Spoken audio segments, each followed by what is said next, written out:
ఏమంటే మీరు మాకే పుట్టారు, ఎన్నాళ్ళైంది పార్టీలోకి వెళ్ళి అడగండి. ఎందుకు చేరాలి అడగండి. ఎంత బ్లడ్ అడగండి. గ్రూప్ ఏంటి అడగండి. వాళ్ళ బాబు పేరు అడగండి. డేట్ ఆఫ్ బర్త్ అడగండి. ఎవరితో డేటింగ్ చేసిందో అడగండి. మేరీ మేరా ప్యారీ ఎక్కడ ఎక్కువ లారీ అడగండి. అడగండి రా, తీయగా అడగండి. అంతే.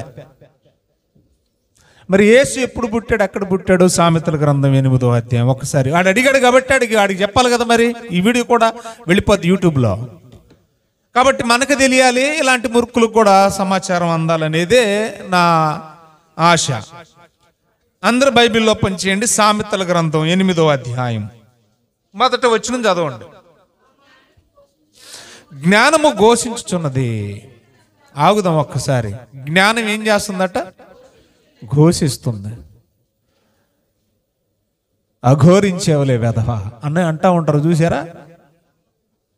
ఏట్రా నీ ఘోష విన్నారు ఎప్పుడైనా అలాగా? ఇప్పుడు జ్ఞానం అనేది ఏం చేస్తుందట? ఘోషిస్తూ ఉందట. అక్కడ ఆగుదాం మనం. జ్ఞానం ఘోషించడం ఏంటి? మనిషి అయితే ఘోషించాడు అనుకుందాం. అంటే ఇక్కడ ఘోషించే వ్యక్తి పేరే జ్ఞానం. ఇక్కడ ఘోషించే వ్యక్తి పేరు ఏంటి చెప్పండి? జ్ఞానము. ఈ జ్ఞానము అనే ఈ వ్యక్తి ఎవరు? కొరింథీయులకు రాసిన మొదటి పత్రిక 1వ అధ్యాయం 24-25 వచనాలు. ఆయన యూదులకు ఆటంకముగాను అన్యజనులకు వెరితనముగానున్నాడు. కానీ ఆయన పిలువబడిన వారికి దేవుని శక్తియు దేవుని జ్ఞానమునై ఉన్నాడు. యేసు ప్రభు ఎవరంట? దేవుని జ్ఞానము. యేసు ప్రభుకు మరొక పేరేంటి చెప్పండి?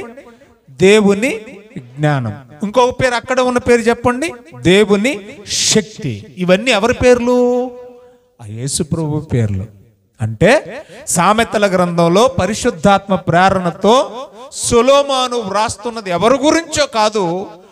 పౌలు గారు కొరింథీయులకు రాసిన మొదటి పత్రిక 1వ అధ్యాయం 24వ వచనంలో దేవుని జ్ఞానము అని ఏ క్రీస్తు గురించి మాట్లాడుతున్నాడో ఆ క్రీస్తు గురించే అదే పరిశుద్ధాత్మ ప్రేరణతో సొలొమోను కూడా రాస్తున్నాడు. ఏమని? జ్ఞానము ఘోషించుతున్నది. జ్ఞానం అనేది ఏంటి? ఒక వ్యక్తి పేరు. ఆ వ్యక్తి ఎవరు? ఆయనే ప్రభు అయిన యేసుక్రీస్తు. అంటే మీరు 8వ అధ్యాయం అనగానే మీకు కొండ గుర్తు బండ గుర్తు ఏంటంటే ఇది ప్రభు అయిన క్రీస్తు గురించి వ్రాయబడిన లేఖన సారం. వెళదాం. ఆయన ఎప్పుడు పుట్టాడో ఒకసారి అందరు బైబిల్లో పంచేయండి. 22వ వచనం నుంచి నేను చదువుతాను, జాగ్రత్తగా వినండి. పూర్వకాలమందు ఈ జ్ఞానం అని ఆయన అడుగుదాం మనం. అడిగితే ఆయన చెప్తున్నాడు. ఏమని చెప్తున్నాడు చూడండి. అయ్యా నువ్వు ఎప్పుడు పుట్టావు? ఓ క్రీస్తు, ఓ యేసు, నువ్వు ఎప్పుడు పుట్టావని ఆయన అడిగితే ఆయనే చెప్తాడు. అడగండి అడగండి అంటున్నాడు కదా, అడిగినందుకనే చెప్తాను నేను. ఎప్పుడు పుట్టావంటే యేసు ప్రభు ఇచ్చే సమాధానం చూడండి. 22వ వచనం. పూర్వకాలమందు తన సృష్టి ఆరంభమున దేవుడు చేసిన కార్యాలలో నేను మొట్టమొదటి వాడను. బాగా బాగా వినాలి. నేను మొట్టమొదటి వాడను. ఇదే మాట ప్రకటనల గ్రంథంలో కూడా మనం చదువుతాం. నేను మొదటి వాడను, కడపటి వాడను. చాలా సూపర్ ఉంటుంది బైబిల్ అర్థం చేసుకుంటే. అర్థం కాకపోతే ఇలాగ ఉంటుంది. కాబట్టి నేను ప్రథముడును అన్నాడు చూడండి. తర్వాత 23. అనాది కాలము మొదలుకొని మొదటి నుండి అనగా భూమి ఉత్పత్తి అయిన కాలమునకు పూర్వం, అంటే భూమి అనేదే పుట్టక ముందు నేను నియమించబడ్డాను. ఎప్పుడు పుట్టాడు యేసు ప్రభు? పుట్టాడని లేదు కదండి అనుకోకండి, చదవండి. ఇంకా ప్రవాహ జలములే లేనప్పుడు, నీళ్లతో నిండిన ఊటలే లేనప్పుడు నేను పుట్టాను అన్నాడు. సహోదరులారా, యేసు ప్రభు ఎప్పుడు పుట్టాడట? భూమి అనేదే లేనప్పుడు, ప్రవాహ జలములే లేనప్పుడు, సృష్టి ఆరంభము కానప్పుడే ఆయన ఏం చేశాడట? నేను పుట్టి తిని. చూడండి ఆ మాట ఎంత బాగా రాయబడిందో. ప్రవాహ జలములు లేనప్పుడు, నీళ్లతో నిండిన ఓటలే లేనప్పుడు నేను పుట్టి తిని, పర్వతములు స్థాపింపబడక మునుపు, కొండలు పుట్టక మునుపు, భూమి దాని మైదానములను ఆయన చేయక మునుపు, నేల మట్టిని రవ్వంతయు సృష్టింపక మునుపు నేను పుట్టాను. ఆ డేట్ ఎప్పుడో చెప్పంటే ఒరే దరిద్రుడా, ఆ డేట్ వచ్చింది సూర్యుడు సృజించబడిన తర్వాత. అమ్మ వింటున్నారా? నా భాష మీకు అర్థం అవుతుందా? కాలం ఎప్పుడు తెలిసింది మనకి? పగలను ఏలుటకు ఒక పెద్ద జ్యోతి సూర్యుణ్ణి, రాత్రిని ఏలుటకు ఒక చిన్న జ్యోతి చంద్రుణ్ణి. అర్థమవుతుందండి? కాలం ఎప్పుడు వచ్చిందంటే సూర్యుడు సృజించబడ్డ తర్వాత. అంటే సూర్యుడు అనేవాడే లేనప్పుడు యేసు ప్రభు చెప్పండి పుట్టాడు. అంటే ఆయన కాలానికి అతీతుడు. కాలం అనేదే లేనప్పుడు ఆయన పుట్టాడు. ఇది ఎప్పుడు పుట్టాడంటే ఏం చెప్తాం? అర్థం అవుతుందా? అర్థం కావట్లేదు నా భాష మీకు. అసలు కాలమే స్టార్ట్ అవ్వలేదు. భూ సంబంధమైన కాలమానమే ప్రారంభం కానప్పుడు ఆయన పుడితే ఎప్పుడు పుట్టాడు చెప్పండి? ఎవడకు పుట్టాడు చెప్పండి? ఎంత అడ్డదిడ్డాలుగా, ఎంత ఘోరాతి ఘోరంగా మాట్లాడుతున్నారు కదండి. మీ అమ్మనో, మీ అక్కనో, మీ చెల్లినే అంటేనే నువ్వు తట్టుకోలేనప్పుడు, నన్ను కన్న తండ్రి, నా కోసం ప్రాణం పెట్టిన నా యేసు, దేవుని కృప పొందిన మరియను నీవు నీచంగా మాట్లాడుతూ ఉంటే బాధ అనిపిస్తుంది. ఎందుకంటే నీవు కూడా రక్షించబడాలి అనేది నా ఆశ. కాలం పుట్టక ముందు ఆయన పుట్టాడు అని వ్రాయబడింది. అర్థమవుతుందండి? ఎప్పుడు పుట్టాడు యేసు ప్రభు? జగత్తుకు పునాది వేయబడక మునుపు పుట్టాడు. కాలంతో పని లేదు. అందుకే అన్నాడు హెబ్రీయులకు రాసిన పత్రిక 1వ అధ్యాయము, ఎవడకు పుట్టాడు అని అన్నాడు కదా. కన్నాయనే చెప్తున్నాడు. కన్నాయనే చెప్తున్నాడు. కాలం అనేదే పుట్టక మునుపు కన్నాయన ఉన్నాడు ఒక ఆయన. ఆయన చెప్తున్నాడు. ఏం చెప్తున్నాడు చూడండి 1వ అధ్యాయం 5వ వచనంలో, తండ్రి అయిన దేవుడు యెహోవా దేవుడు అంటున్న మాట ఎవరి గురించి? ఎవరి గురించి అండి? సాక్షాత్తు సర్వేశ్వరుడైన యేసు ప్రభుని గురించి మాట్లాడుతున్నాడు. ఏమని? ఎవడు కొడుకు, ఎవడకు పుట్టాడని అడుగుతున్నాడు కదా ఈ మూర్ఖుడు. అప్పుడు తండ్రి అయిన దేవుడు ఏమంటున్నాడు తెలుసా? ఒరే మూర్ఖుడా, ఆయన నా కుమారుడు రా. ఎప్పుడు పుట్టాడు? నెక్స్ట్ క్వశ్చన్ అదే కదా వాడిది. ఎప్పుడు పుట్టాడంటే ఏమన్నాడు? రాసేసుకో గోడ మీద. ఎప్పుడు పుట్టాడు? నేడే. నేడే అంటే నేడే అంటే చెప్పండి. అది కాలానికి అతీతమైన పదం. అది ఫలానా రోజని చెప్పడానికి వీలు లేదు. కాబట్టి ప్రియులరా, యేసు ప్రభు ఎవరికి పుట్టాడంటే తండ్రి అయిన దేవుడే చెప్తున్నాడు. ఏమని చెప్తున్నాడు? నేనే కన్నానన్నాడు. యేసు ప్రభుని ఎవరికి అన్నారట? తండ్రి అయిన దేవుడు. ఇప్పుడే కదా చదువుకున్నాం, నేడు నేను నిన్ను కన్నాను. ఏంటి పురుషులకు అంటారా? అమ్మా అలా ఉన్నారేటమ్మా, పండగ కదా ఈరోజు, ఆనందంగా ఉండండి. తండ్రి అయిన దేవుడు స్త్రీనా పురుషుడా? పురుషుడే. పురుషులకు అంటారా? మత్తయి సువార్త 1వ అధ్యాయం. అందరు బైబిల్ తీయండి దయచేసి. 1వ వచనం నుంచి చదవండి. అబ్రహాము కుమారుడగు దావీదు కుమారుడైన యేసుక్రీస్తు వంశావళి అనేది. యేసుక్రీస్తుని కన్నది ఎవరు? ఇందాక చదువుకున్నాం. స్పీడ్గా ఉండాలి మీరు బాగా. కన్నది పురుషుడా స్త్రీయా? పురుషుడే కదా, రైట్. ఇప్పుడు ఆ వంశావళి గురించి, పురుషుడు కన్నా యేసుక్రీస్తు వంశావళి గురించి మాట్లాడుతూ ఏమన్నాడో చూడండి 2వ వచనం. అబ్రహాము ఇస్సాకుని కన్నాడు. ఏమండోయ్, శారా కాదంట. ఫర్ ఎవర్ ఇన్ఫర్మేషన్ బైబిల్ చూడండి ప్లీజ్. ఇక్కడ కన్నది ఎవరట? అబ్రహాముని ఇస్సాకు కన్నాడంట. ఏంటి అబ్రహాం కన్నది శారా కదా? నాకు తెలియదు. ఇక మీరు బైబిల్లో చూడండి. తర్వాత ఇస్సాకు యాకోబుని కన్నాడు. యాకోబు యోదాను అన్నదమ్ములు కనేశాడు. యోదా ఏమో తామారు నందు పెరేసును కన్నాడు, జరహను కన్నాడు. చూడండి, ఇలా చదువుకుంటూ పోతే ఇక్కడ కంటుంది ఎవరో తెలిసే 1వ అధ్యాయం అంతా. ఎవరు కంటున్నారు? ఇది రేపు మాట్లాడుకుందాం. అస్సలు మీరు కంగారు పడద్దు.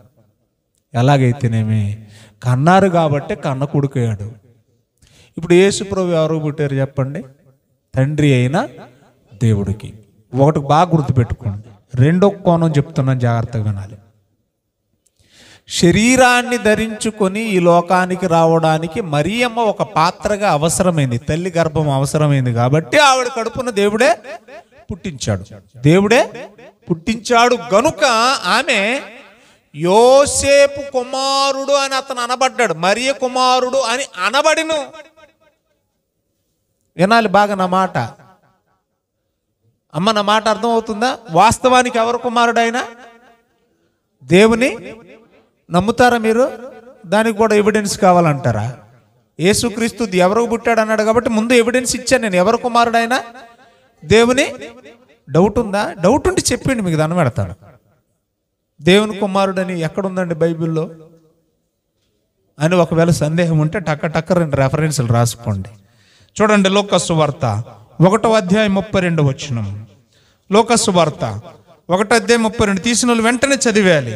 32వ వచనం చదవండి. ఆయన గొప్పవాడై, ఎవరైనా యేసు ప్రభు ఆయన గొప్పవాడై సర్వోన్నతుని కుమారుడు అనబడును. మరి కుమారుడు అనబడడా? యేసు ప్రభు ఏమవుతాడంట? పుట్టక ముందే చెప్తుంది దూత, సర్వోన్నతుని కుమారుడు అన్నాడు. అక్కడ 35వ వచనం చూడండి దయచేసి. దూత చెప్తుంది, పరిశుద్ధాత్మ మరియా నీ మీదికి వచ్చును, సర్వోన్నతుని శక్తి నిన్ను కమ్ముకొనును గనుక నీకు పుట్టబోవు శిశువు పరిశుద్ధుడై మరియ కుమారుడు అనబడును అని రాయబడలేదు. నీకు పుట్టిన ఆయన ఎవరు కొడుకో తెలుసా? దేవుని కొడుకే. ఎవడకు పుట్టాడు అని అడుగుతున్నాడు కదా ఈ పచ్చిమూర్ఖుడు. బైబిల్ చెప్తున్న మాట చూడండి. మరొక మాట, లోకాసు వార్త 4వ అధ్యాయం 41వ వచనం. దెయ్యాలకు తెలిసింది, వీడికి తెలియలేదు. దెయ్యాలకు తెలిసిపోయింది యేసు ప్రభు ఎవరో అన్నది. యేసు ప్రభు ఎవరికి పుట్టారో దెయ్యాలకు తెలిసిందండి బాబు. చూడండి దెయ్యాలు ఏమంటున్నాయి చూడండి.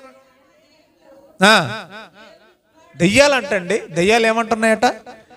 నీవు దేవుని కుమారుడవు, నీవు దేవుని మరి కుమారుడు అంటలేదా? అంటలేదు. దెయ్యాలకు తెలిసిన జ్ఞానం కూడా వీడికి తెలియలేదు. మార్కు సువార్త 14వ అధ్యాయము 61, 62 వచనాలు. యాజకులు అడుగుతున్నారు, ఎరా నువ్వు యోసేపుకు పుట్టావు, ఎరా నువ్వు మరికి పుట్టావు కదా, నేను దేవుని కుమారుని అంటావేటి, పంపబడ్డానంటావేటి, నీవు దేవదోషణ చేస్తున్నావు, నిజంగా చెప్పు, నువ్వు పరమాత్ముని కుమారుడువేనా అని అడిగారట. ఏమని అడిగాడట? నిజంగా నువ్వు పరమాత్ముని కుమారుడివేనా అంటే, కాదండి, వడ్లవాని కుమారుడు యోసేపు కుమారునండి అన్నాడా? ఏమన్నాడు చూడండి. వాళ్ళు ఏమని అడిగారు 61వ వచనంలో? నిజముగా నీవు పరమాత్ముని కుమారుడివేనా అని అంటే అప్పుడు ఏమన్నాడు యేసు ప్రభు? అవును, నువ్వు అన్నట్టు నేను పరమాత్ముని కుమారుణ్ణి. కాదనలేదే. యోహాను సువార్త 1వ అధ్యాయం తీశారా? 31వ వచనం చూడండి ఒకసారి.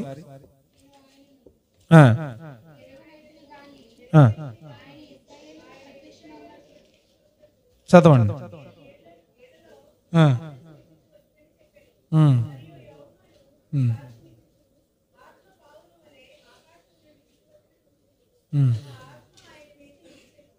డైరెక్ట్గా తల్లి 34వ వచనం చదివేసి, ఈయనే దేవుని కుమారుడని నేను తెలుసుకొని, ఎవరంటున్న మాట ఇది? బాప్తిస్మమిచ్చు ఏమంటున్నాడు యేసు ప్రభుని చూసి? ఈయనే దేవుని. మరియమ్మ కుమారుడిని ఎవరంటలేదు ఏంటండి? బైబిల్లో అక్కడ ఒకలాగా ఇక్కడ ఒకలాగా ఉండదండి. దాన్ని సరిగ్గా మనం అర్థం చేసుకోవాలి.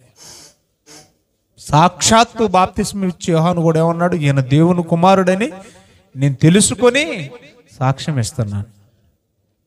మరొక మాట కూడా మీరు చూడండి. మత్తయి సువార్త, ధోనిలో ఉన్న శిష్యులందరూ కూడా సాగిలపడ్డారట. ఏమని సాగిలపడ్డారు శిష్యులందరూ చూడండి. మత్తయి సువార్త 14వ అధ్యాయం 33వ వచనం. 14:33 చదవండి అమ్మా. శిష్యులు వచ్చి ఏమంటున్నారండి యేసు ప్రభుని? నజరేతు వాడు యోసేపు వడ్లవాని కుమారుడు అన్నారా? లేదండి. మరి ఏమంటున్నారు? నీవు నిజముగా బబ్బా, ఈ మాట రాధా మనోహర్ దాసు నోట ఎప్పుడు వస్తుందా అని ఎదురు చూస్తాను నేను. యేసు దేవుని కుమారుడని ఆయన తెలుసుకుంటే చాలు. ఆయన నశించడం నాకు ఇష్టం లేదు, దేవునికి అసలే ఇష్టం కాదు.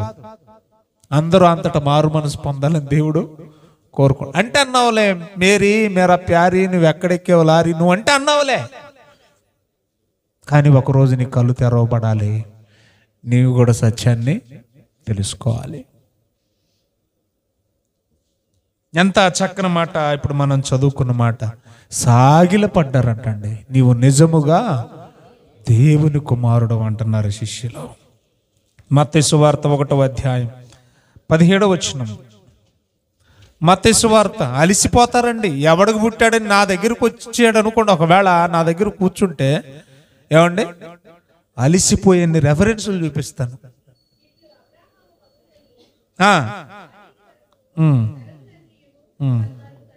అమ్మా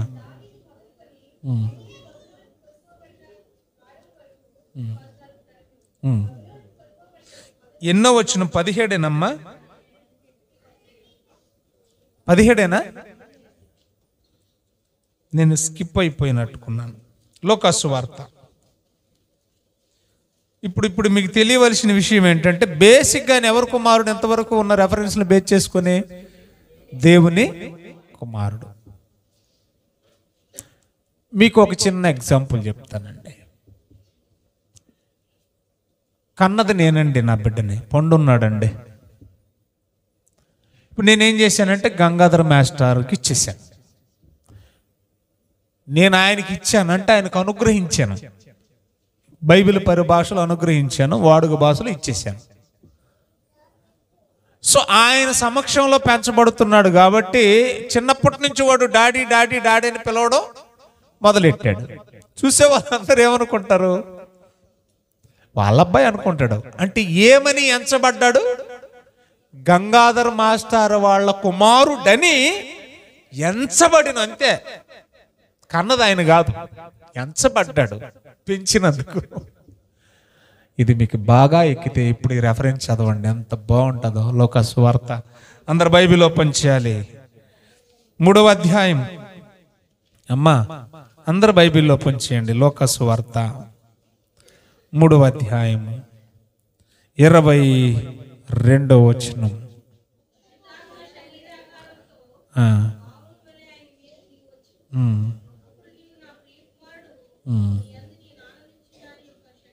అన్నది ఎవరు? తండ్రి అయినా.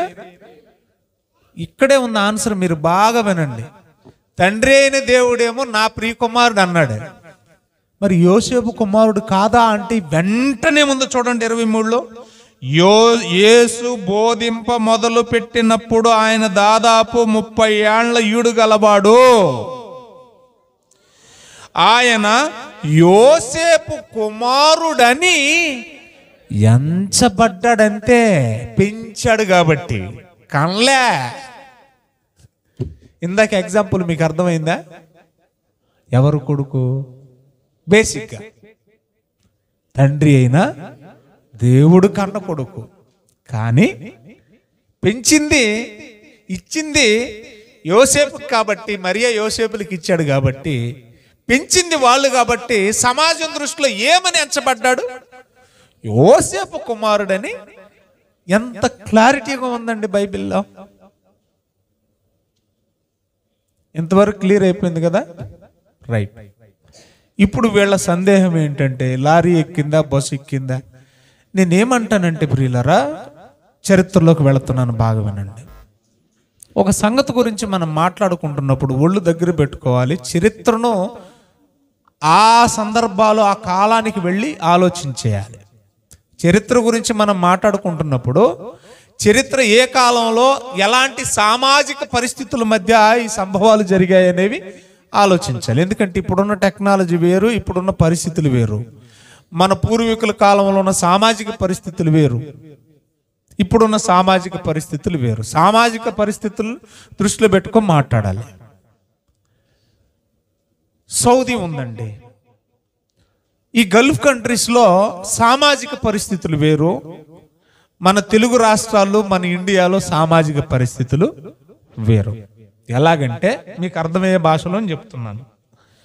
సౌదీలో స్త్రీల వైపు కన్నెత్తి చూసిన, అసభ్యకరమైనటువంటి పదజాలాలు వాడిన, అసభ్యకరమైన డ్రెస్సులు వేసుకున్న శుక్రవారం వాళ్ళు పెట్టుకుంటారు. ఏంటది? సంత. ఏంటది? ఏం సంత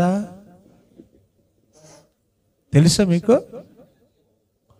ఒక దొంగ సెంటర్లో పెట్టేస్తారు. తలవారు పెద్ద కత్తి ఒకటి ఉంటుందండి, తీసుకుంటాడు, చేతులు ఎరగదీసి వెనక్కి గడ్డేస్తాడు. వాడిని ఎట్టమంటారు, ఎవడు తోసేడు, ఆడంతటా ఆడే పెట్టేస్తాడు. ఎందుకంటే ఎలాగైనా నన్ను నరికేస్తారు. మెడ మొండి రెండు వేరైపోవాలంతే, ఒకే దెబ్బ. వింటున్నారా? అక్కడున్న సామాజిక పరిస్థితులు అవి.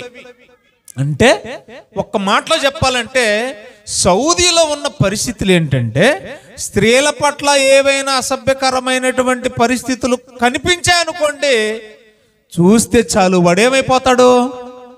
మరణ శిక్షకు పాత్రుడు. రైట్, ఎంతవరకు బాగుంది కదా? మరి మన ఇండియాలో పరిస్థితి ఏంటి? వాళ్ళకే దండలేసి దండం పెడతా ఉంటాం మనం. 6 ఏళ్ల పాపని ఆ కశ్మీర్, ఆ పరిసర ప్రాంతాల్లో పాడు చేసిన దుర్మార్గులకు దండలేసి దండాలు పెడుతున్నారంటే ఒకసారి మీరు ఆలోచించండి. ఎందాకో ఎందుకండి? మన జాతి పిత అని పిలువబడుతున్న మహాత్మా గాంధీని చంపిన గాడ్సేకి దండలేసి దండం పెడుతున్నారు, గుళ్ళు కడుతున్నారంటే మన భారతదేశం ఏ స్థాయిలో ఉందో ఆలోచించండి మీరు. అన్యాయానికి, అక్రమానికి పెద్దపీట వేసే పరిస్థితులు ఎక్కువ కనపడతా ఉంటాయి. దోపిడి దొరలు ఎక్కువగా ఏలుబడి చేసే కాలంలో మనం బతుకుతున్నాం ప్రియులారా. అంటే మన భారతదేశ సామాజిక పరిస్థితులు వేరు, గల్ఫ్ దేశాలలో ఉన్నటువంటి సామాజిక పరిస్థితులు వేరు. నువ్వు ఇక్కడ పెరిగావు కాబట్టి నీ పరిసరాలను మనసులో పెట్టుకొని మాట్లాడితే కుదరదు. నీకిక్కడ ఎలాగుంటాయో గల్ఫ్ దేశాల్లో కూడా, ప్రపంచం అంతా కూడా అలాగే ఉంటుందని నోటుకొచ్చినట్టు వాగితే కుదరదు. కాబట్టి పరిస్థితుల దృష్ట్యా, సామాజిక పరిస్థితుల దృష్ట్యా చరిత్రలోకి వెళ్ళి మనం ఆలోచించాలి తప్ప, ఈ కాలంలో ఉన్న నీకు ఆ కాలంలో ఆవిడ కన్యకో కాదో, ఆవిడకి పరీక్ష చేశారో లేదో, ఆ రోజుల్లో ఎలాంటి పరిస్థితుల మధ్య ఆవిడ గర్భం ధరించిందో, ఎలాంటి స్ట్రగుల్స్ గుండా ఆవిడ వెళ్ళిందో, ఇవన్నీ మరి చరిత్రలోకి వెళ్ళి ఆలోచించాలి కదా. ఆలోచించాలి. ఆలోచించేంత తీరిక ఉందా వాడికి? అడక్క తినడానికి లేదు తీరిక. ఈ బైబిల్ ఏం చదువుతాడు? బైబిల్లో ముందుగానే కన్యక గర్భవతి అయి కుమారుని కంటది అని యెషయా గ్రంథంలో, ఇంక నేను ఎక్కువ రెఫరెన్స్లు కోట్ చేయట్లా, ముందుగానే ప్రవక్త అయిన యెషయా ద్వారా దేవుడు చెప్పాడు. అది మత్తయి సువార్త 1వ అధ్యాయం 24 వచ్చేసరికి అది ఏమైంది? నెరవేరింది. యోదయ దేశపు బెత్లెహేమ, యోధా ప్రధానుల్లో నీవెంత మాత్రమున అల్పమైన దానవు కాదు, ఇశ్రాయేలు నీ ప్రజలను పరిపాలించే పాలకుడు నీలో నుండియే వచ్చును. మీకా గ్రంథంలో వ్రాయబడిన 5:2 కూడా అక్కడ నెరవేరుతుంది. అంటే కన్యక చెప్పాడు, స్థలము చెప్పాడు, వింటున్నారు కదా, కాలం కూడా చెప్పాడు. దానియేలు గ్రంథంలో ఏం చేశాడు? కాలం కూడా చెప్పాడు. ఏమని చెప్పాడు? అయ్యా, నీవు చూసిన ప్రతిమ పైన తల భాగం, శిరస్సు భాగం బంగారం, ఛాతి భాగం వెండి, తొడల భాగం ఇనుము ఇత్తడి, కాళ్ళ భాగం మట్టి. అదేంటో తెలుసా? నెబుకద్నెజరు తల భాగం నీ రాజ్యాన్ని సూచిస్తుంది, బబులోను మహా సామ్రాజ్యం. ఛాతి భాగం నీ తర్వాత వచ్చే మాదీయ పారసిక సామ్రాజ్యాన్ని సూచిస్తుంది. ఈ తొడల భాగం తన తర్వాత వచ్చే గ్రీకు సామ్రాజ్యాన్ని సూచిస్తుంది.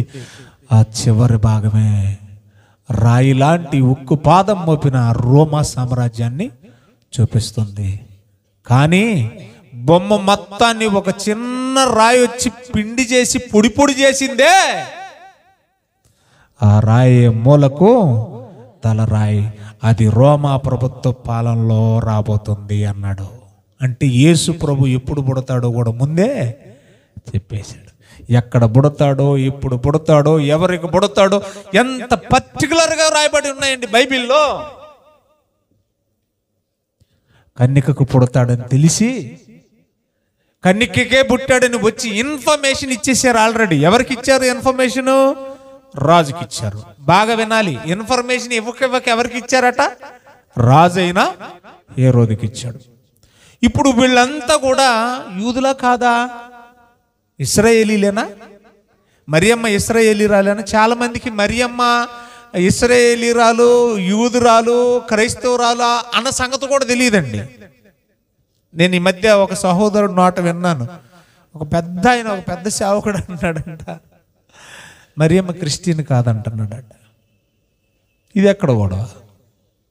క్రీస్తునికి అన్నావిడే క్రిస్టియన్ కాదట.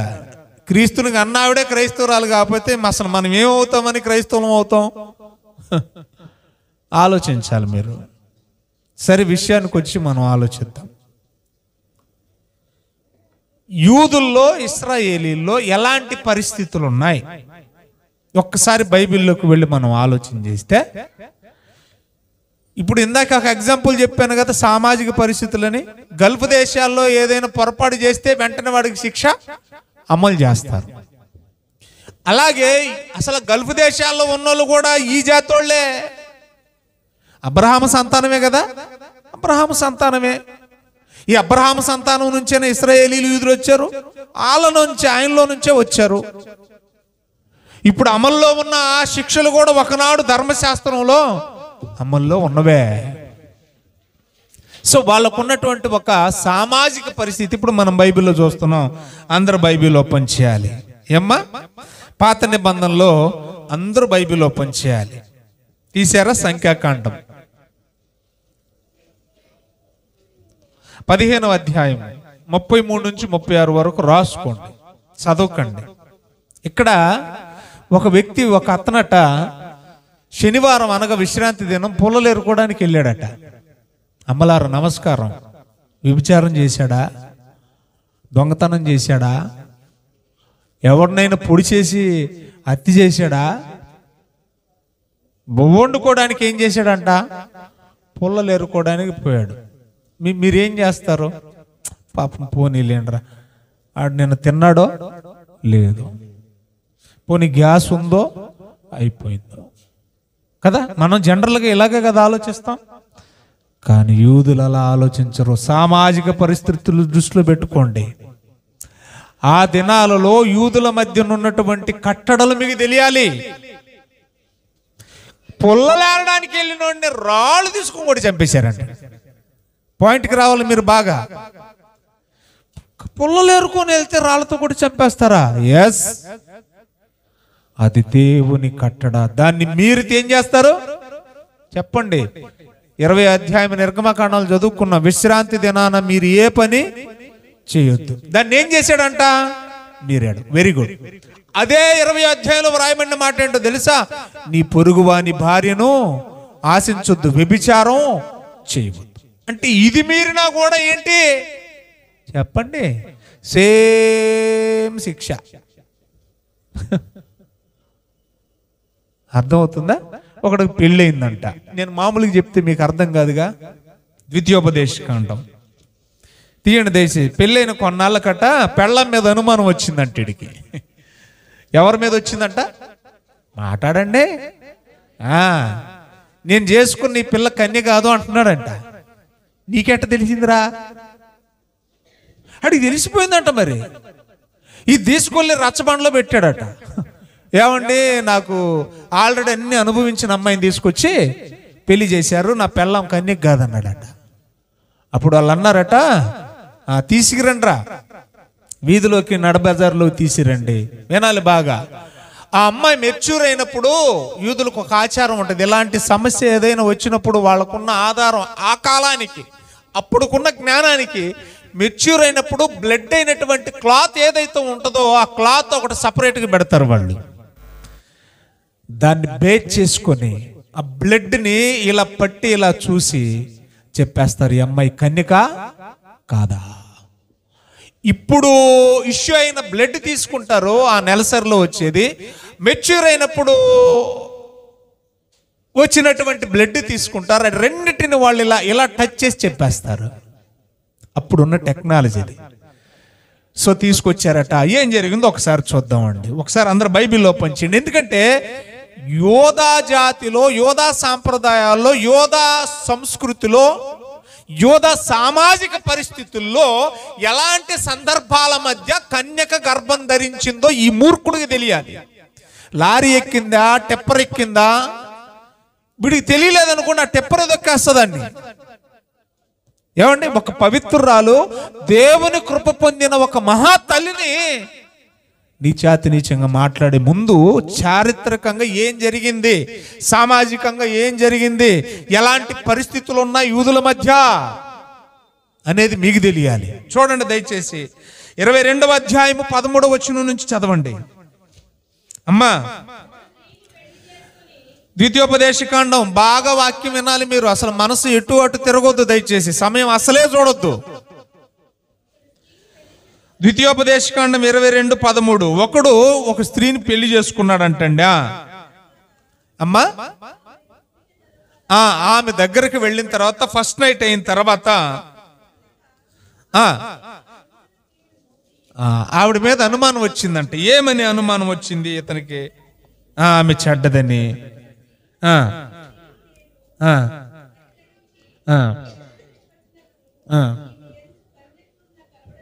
నీకెలా తెలిసిందయ్యా? అడిగి తెలిసిపోయిందట. ఈవిడ ఎందు ఏం కనిపించలేదట, కన్యత్వం కనపట్టలేదు అని చెప్పేసి నేరం మోపితే, ఇంకా అదంతా మీరు దయచేసి ఇంటికి వెళ్ళి చదువుకోండి, చివరి వరకు 24 వరకు చదువుకోండి. అయితే దీన్ని తీసుకెళ్ళి, నేను ఇందాక చెప్పాను కదా, ఎక్కడ పెట్టారు దీన్ని? ఒక సభలో ఉంచినప్పుడు ఆ మెచ్యూర్ అయిన రోజు అయినటువంటి ఆ బ్లడ్ క్లాత్ ఒకటి తీసుకురండి అని చెప్పేసి పరీక్ష చేశారట. ఆ తర్వాత ఏం జరిగిందో చూడండి దయచేసి, ఏం జరుగుతుందో చూడండి దయచేసి. 22వ వచనం. ఒక మగనాలితో శయనించుచుండగా కనబడిన ఎడల వారిద్దరు, అనగా ఆ స్త్రీతో శయనించిన పురుషుడు, ఆ స్త్రీ ఇద్దరు కలిసి ఏం చేయాలి? చంపబడాలి. ఎలా చంపబడాలో అక్కడే రాస్తా ఉన్నాడు, చదవండి దయచేసి. అట్లా ఆ చెడుతనమును ఇశ్రాయేలీలో నుండి తీసేయాలి. కన్యక అయిన చిన్నది ప్రదానము చేయబడిన తరువాత ఒకడు ఊరిలో ఆమెను కలుసుకొని ఆమెతో శయనిస్తే, కన్యకను శయనిస్తే, పెళ్లిగాని అమ్మాయిని శయనిస్తే, బాగా వినాలి, శయనించిన ఎడల ఆ ఊరి గవిని యొద్దకు వారిద్దరిని తీసుకురావాలి. అమ్మాయిని ఒక్కదాన్ని కాదు, అమ్మాయిని ఒక్కదానే కాదంటే ఇద్దరిని తీసుకురావాలంట. అమ్మాయి అంటే అలసేటి మీకు.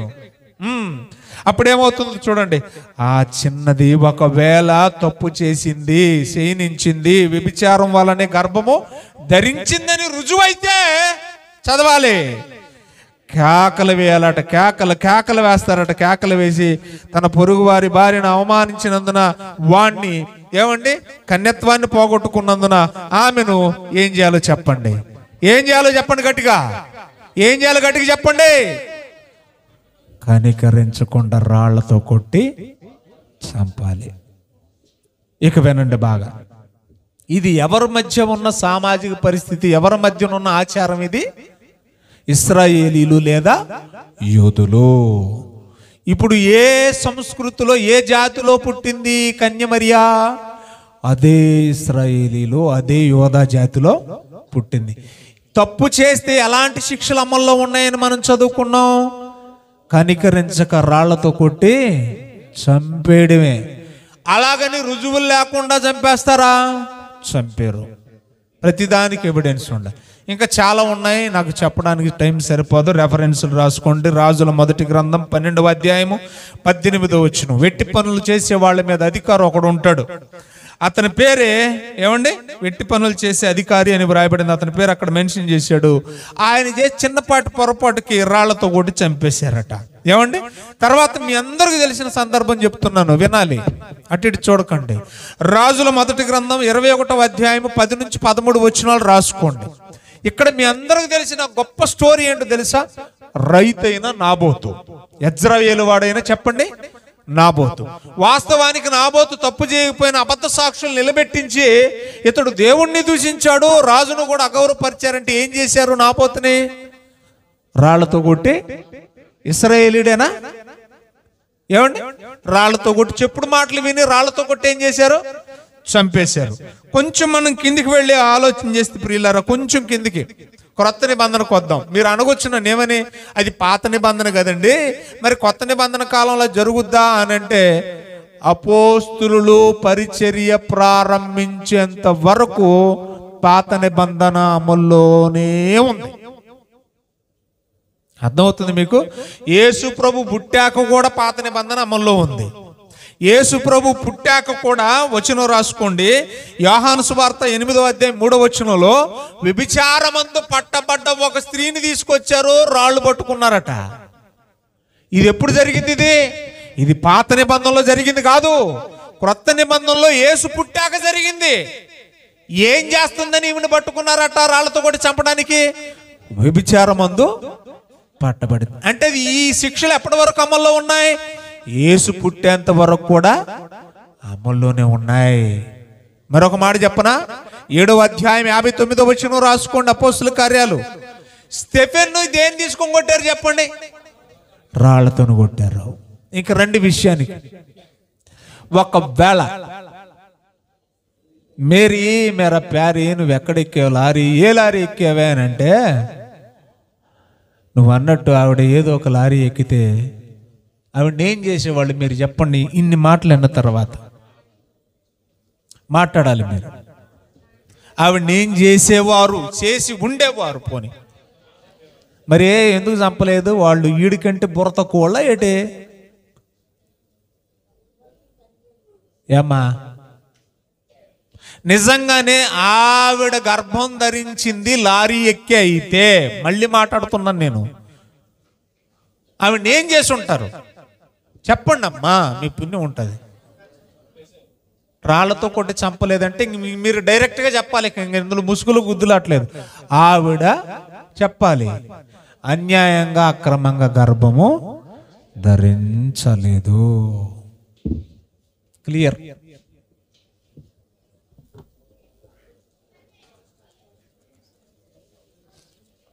ఒకే ఒక మాట చెప్పి ముగిస్తాను. దోత వచ్చిందంట. అమ్మా ఏమొచ్చిందంట? మరీ దగ్గరికి దోత వచ్చింది. వినండి, ఇక ముగిస్తున్నాను కదా, అయిపోయింది కదా, బైబిల్ కూడా మూసాను. అమ్మా నువ్వు కృప పొందావు. అయ్యి బాబోయ్, మీ దగ్గరికి వచ్చి ఎవరైనా అమ్మా నీ పేరు గిన్నీస్ బుక్లు ఎక్కిచ్చారన్నారు అనుకోండి, మీరు ఎలా ఫీల్ అవుతారు చెప్పండి? అసలు గిన్నీస్ బుక్ అంటే ఏంటో మాకేం తెలుసు అని అంటారా? ఏమంటే సడన్గా ఎవడో ఒకడు మీ దగ్గరికి వచ్చేసి అమ్మ మీ పేరు గిన్నీస్ బుక్లో ఎక్కింది అనగానే ఎలా ఫీల్ అవుతాం మనం? అయ్యి బాబోయ్ అలాగండి అలాగండి అని అంటాం, మనం కంగారు పడిపోతాం.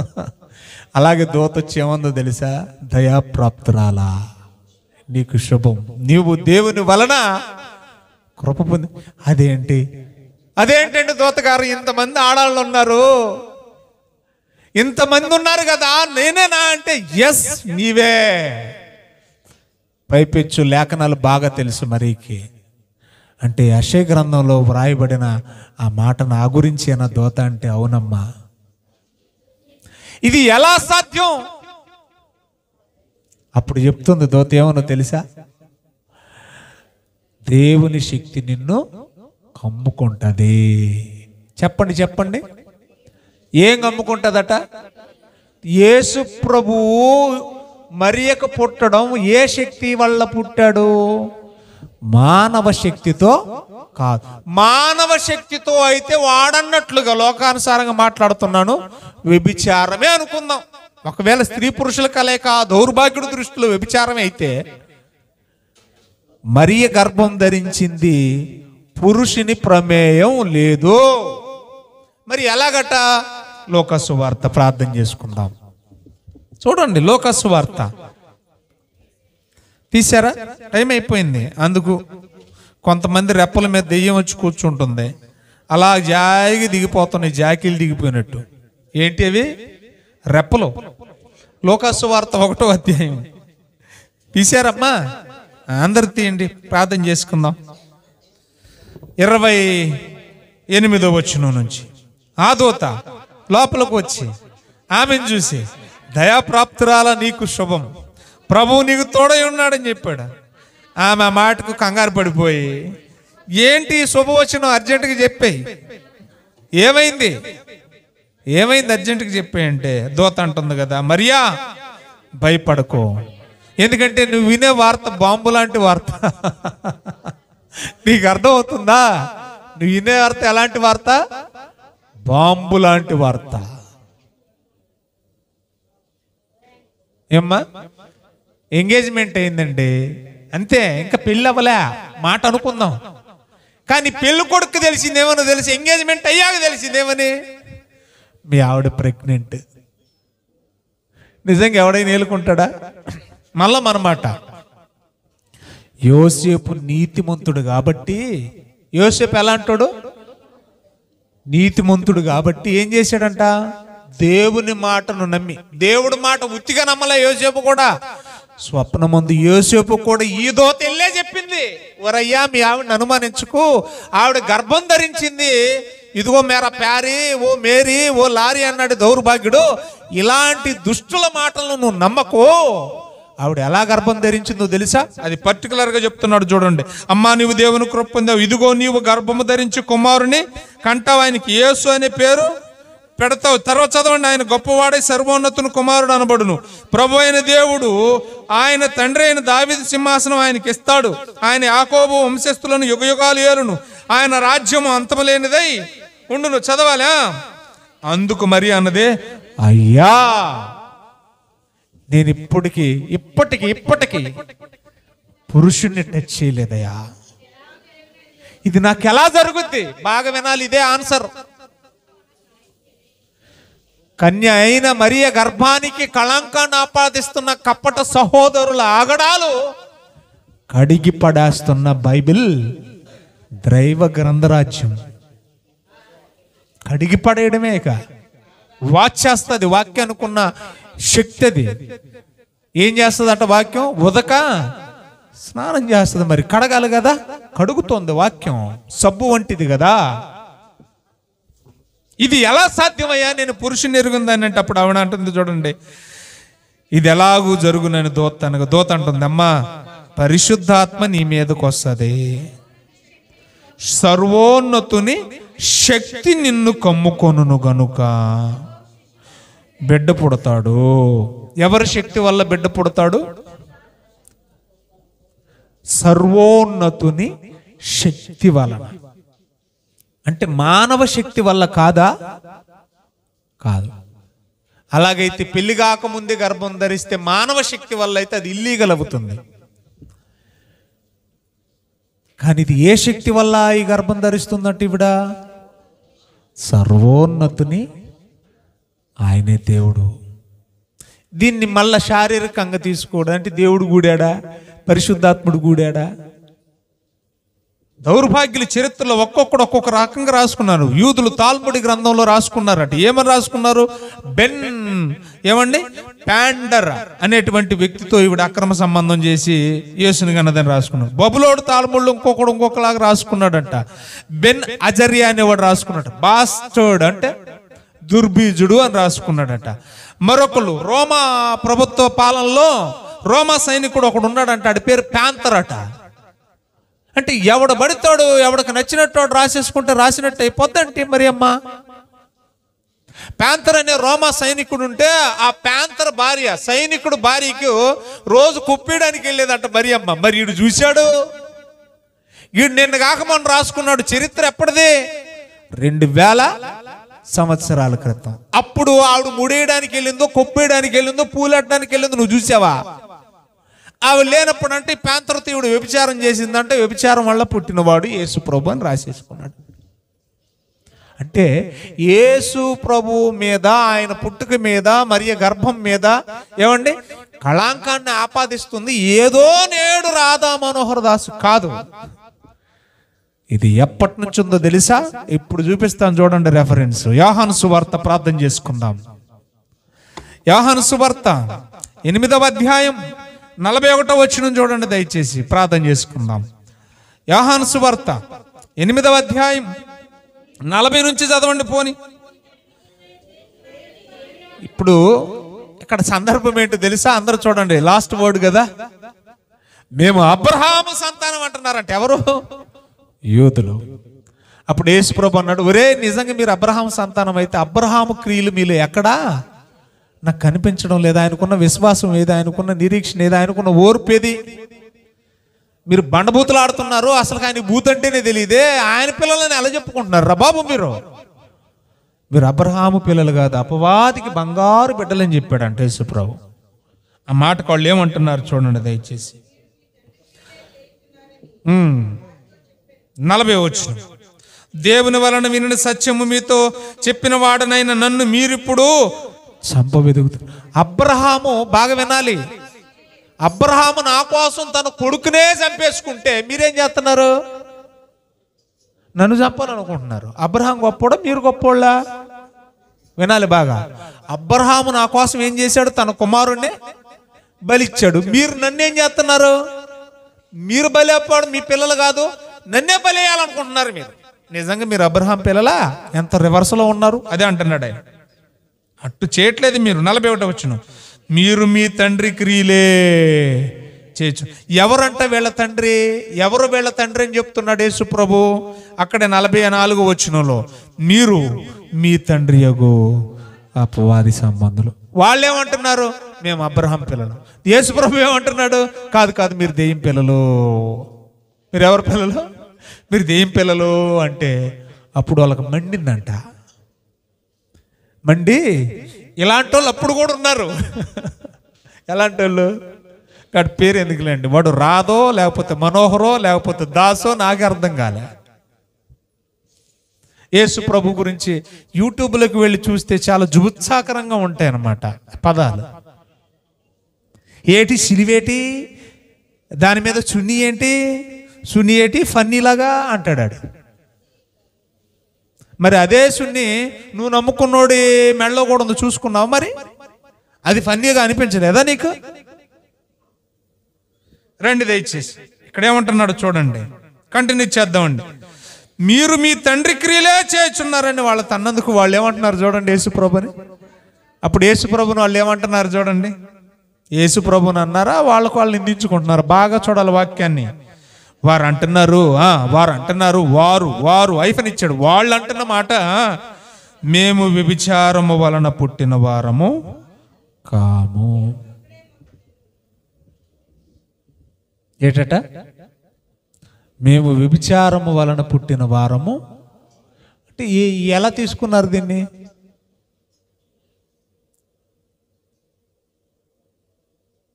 చెప్పండి అమ్మా. ఒరే మేము నీలాగా పుట్టిన వాళ్ళం కాదురా రోయ్ యేసు, మేము నీలాగా పుట్టిన వాళ్ళం కాదు, మమ్మల్ని దెయ్యం పిల్లలు అంటావా? మేమెవరో తెలుసా? అబ్రహాము నిక్కచ్చైన వంశం మాది. మేము నీలాగా పుట్టలేదు, మేము వ్యభిచారం చేస్తే పుట్టలేదు. మా అమ్మ బాబులు ఏమంటే మా అమ్మ అన్ని జాతి వాడితో వ్యభిచారం చేస్తే మేము పుట్టలేదు. అంటే ఎవరి మీద షట్టైరు? ఈ షట్టైర్లు వేసే వాళ్ళు ఎప్పటి నుంచి ఉన్నారు యేసు మీద? మాట్లాడండి అమ్మా. ఆయన ఉన్నప్పటి నుంచి ఉన్నారు అనలేదా? ఆఖరికి సిలువెక్కా కూడా ఏమన్నారు? నువ్వు నిజముగా దేవుడు అయితే నిన్ను నీవే రక్షించుకొని మమ్మల్ని కూడా. కాబట్టి ప్రియులారా, రాళ్ళేసే వాళ్ళు ఎప్పుడు ఉంటానే ఉంటారు. ప్రభు భరించాడు. క్రైస్తవులకు మనం ఏం చేయాలో తెలుసా? మనం కూడా భరించడమే మన పని. ఎంతవరకు? అంతము వరకు సహించువాడు ధన్యుడు. ఇందు మూలంగా చారిత్రకపరమైన సామాజిక పరమైన ఏమండి యోధ సంస్కృతిని మనం బేస్ చేసుకొని ఆలోచిస్తే ఇంత చిన్న తప్పు చేశారంటే, ఇది చిన్న పెద్ద నడి వయసుకురాల ఆడ మగ చూడరు, రాళ్ళు కొట్టి చంపాడు. అలాంటి శిక్షల అమల్లో ఉన్న యోధ జాతిలో పుట్టిన మరియా నిజంగానే పొరపాటు చేసి ఉంటే ఆవిడ ఏం చేసి ఉండాలి? చంపాలి. మరి ఎందుకు బతికుందంటే ఆవిడ గర్భం ఇల్లీగల్ కాదా? దేవుడి మాటలు మన వినికిల్లో ఫలింపజేయను గాక. మరి అనేకమైన అద్భుతమైన సంగతులతో రేపు మధ్యాహ్నం మనం కలుద్దాం. God bless you. అందరికీ వందనాలు.